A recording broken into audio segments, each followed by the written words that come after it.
নমস্কার বন্ধুরা, আজকে আমরা কথা বলবো বাস্তু নিয়ে। দেখতেই পাচ্ছেন আজকে আমরা একদম ঘরে নয়, একদম একটি বাস্তুর একদম ছাদে রয়েছি। অর্থাৎ বাস্তু কাকে বলে আমাদের ফার্স্টেই বুঝতে হবে যে আমাদের বাড়ির বাস্তু আর ফ্ল্যাট বাস্তুর মধ্যে ডিফারেন্স কি আছে। অর্থাৎ ফ্ল্যাটের বাস্তু বলতে আমরা সেখানে কি কি পাই এবং বাড়ির বাস্তু বলতে আমরা কি পাই, বেসিক ডিফারেন্সটা কোথায় আছে। আপনারা দেখছেন ট্যারট গাইডেন্স উইথ শ্রীময়ী। প্রথমেই আজকে আপনাদের বলবো যে দুটোর মধ্যে সূক্ষ্ম পার্থক্যটা। আপনি যদি জমি কিনে বাড়ি তৈরি করেন বা পূর্বপুরুষের বাড়িতে আপনি থাকেন বা বাবার বাড়িতে থাকেন, হোয়াটএভার, আপনি কিন্তু বাড়িটা নেওয়ার সঙ্গে সঙ্গে বা বাড়ির মালিক হওয়ার সঙ্গে সঙ্গে বাড়ির পৃথিতত্ত্বটাকে আপনি কিন্তু পেয়ে যাচ্ছেন। কিন্তু আপনি যদি ফ্ল্যাটে থাকেন, সেটা আপনার দোতলার ফ্ল্যাট হোক আর 20 তলার ফ্ল্যাট হোক, you always miss the ground. অর্থাৎ পৃথিতত্ত্ব কিন্তু আপনি বন্ধু মিস করে যাচ্ছেন এবং সাথে সাথে আকাশতত্ত্ব না, সেটাও মিস হয়ে গেল। কেন বলুন তো? আপনার মাথার ছাদটাও তো আপনার নয়, তাই না? নিজের বাড়ি, সেটা আপনার বড় অট্টালিকা হোক কিংবা ছোট কুঁড়ে ঘর, আপনি সেখানে গ্রাউন্ডটাও পেয়ে যাচ্ছেন, মাথার ছাদটাও আপনি পেয়ে যাচ্ছেন। অর্থাৎ নিজের ছাদে উঠে একটু বসা, শীতের দিনে, গরমের দিনে রাত্রে বসা, বড়ি আচার দেওয়া, সবকিছুই আপনার আয়ত্তাধীন। আপনি উঠবেন কিনা সেটা আপনার ব্যাপার। কিন্তু এই শহুরে বড় বড় ফ্ল্যাটগুলোতে আপনার যে বিশাল টেরেস গার্ডেন বলুন, যেটা বলুন, সবকিছুই হোক না কেন, সবটাই কিন্তু বাড়ি, নিজের কিন্তু নয়। বাস্তু দোষটা কিন্তু বন্ধুরা শুরু হয় এখান থেকেই। আপনি খুব ভালো করে চিন্তা করে দেখুন তো, ধরুন আপনার বাড়ির আপনি একদম মাস্টার বেডরুম প্ল্যান করে নিয়েছেন, কিন্তু পাশের দেওয়ালটাই তো আপনার নয়।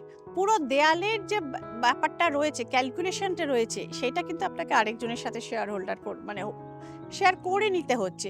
তো এই কারণে আমি বলবো যে ফ্ল্যাটের বাস্তুটা অনেক বেশি ক্রিটিক্যাল। চলে আসি, দেখতেই পাচ্ছেন আমরা দাঁড়িয়ে রয়েছি ছাদ, অর্থাৎ বাড়ির শীর্ষস্থান। তেমনি আরেকটি ইম্পর্টেন্ট জায়গা রয়েছে, দ্যাট ইজ বাড়ির ব্রহ্মস্থান, অর্থাৎ বাস্তুপুরুষের ঠিক মধ্যস্থান। বাস্তুপুরুষ যেরকম শুরু হয় আমরা দেখতে পাই 81 পাদা বাস্তুতে, সেই বাস্তুপুরুষের নাভি অর্থাৎ সেন্টার পয়েন্টটা হচ্ছে বাড়ির ব্রহ্মস্থান।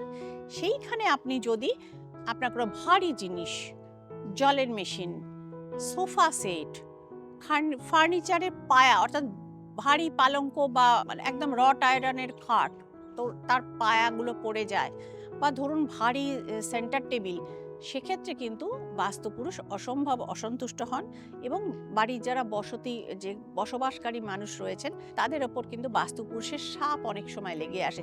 দেখবেন কেউ না কেউ বাড়িতে কিন্তু অসুস্থ হয়ে পড়ছেন, অলওয়েজ মেডিসিনের পেছনে, ট্রিটমেন্টের পেছনে।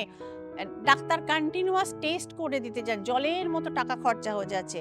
বা আপনার বাড়িরই ধরুন মেইন মেম্বার, তিনি অ্যাপেন্ডিসাইটিসে কষ্ট পাচ্ছেন বা তার গল ব্লাডার হচ্ছে। অর্থাৎ বাস্তুপুরুষের নাভি যখন এফেক্টেড হয়েছে, পরিবারের কারণ না কারণ অ্যাবডোমেন এবং লোয়ার অ্যাবডোমেন কিন্তু সেক্ষেত্রে ক্ষতিগ্রস্ত, এবং তার পেছনে অর্থ ব্যয় এবং সেটা দুরূহ জায়গাতে পৌঁছে যাওয়াটার কিন্তু প্রচন্ড সম্ভাবনা রয়েছে। তো সুতরাং এইভাবে আমরা বাড়ির বাস্তুর সেন্টার বা ব্রহ্মস্থান বা বাস্তুপুরুষের নাভিস্থান যেটা, সেটা আমরা বার করতে পারি। তাহলে ব্রহ্মস্থানটাকে ঠিক করতে আপনারা কি করবেন? শুধুই পুজোযোগ্য না, ব্রহ্মস্থান সোজা বাস্তুর হিসেবে আপনারা রাখুন হালকা, অর্থাৎ এইখানটা ফাঁকা যদি রাখতে পারেন তাহলে হচ্ছে দি বেস্ট। ব্রহ্মস্থান কি করে বার করবেন? না, আপনার বাড়ির যে মেইন জায়গা, সেই একদম দৈর্ঘ্য প্রস্থ মেপে নিন, সেই সেন্টারটা যেখানে cutting point, that is your ব্রহ্মস্থান।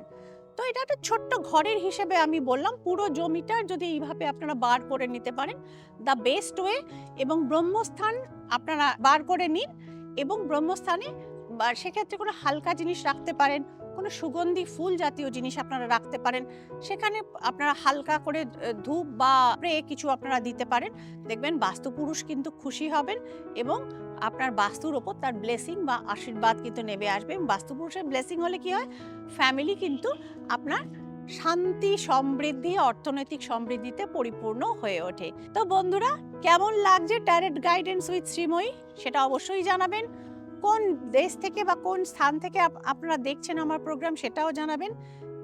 কয়েকটি ফোন নাম্বার দেয়া রয়েছে যোগাযোগের জন্য, যারা ব্যক্তিগতভাবে বাস্তু ভিজিট করাতে চান শ্রীময়ীকে দিয়ে বা বাস্তুর প্রতিকার করতে চান, তারা সরাসরি যোগাযোগ করতে পারেন, অনলাইনে যোগাযোগ করতে পারেন। নিজস্ব চেম্বার শ্রীময়ীর বৈশাখ থেকে রিসরাতে খুলছে, আপনারা সেখানের জন্য অ্যাপয়েন্টমেন্ট এখন থেকে বুক করে নিতে পারেন। তাহলে বন্ধুরা সকলে ভালো থাকবেন, আনন্দে থাকবেন। দেখা হচ্ছে পরের এপিসোডে। ততক্ষণের জন্য নমস্কার।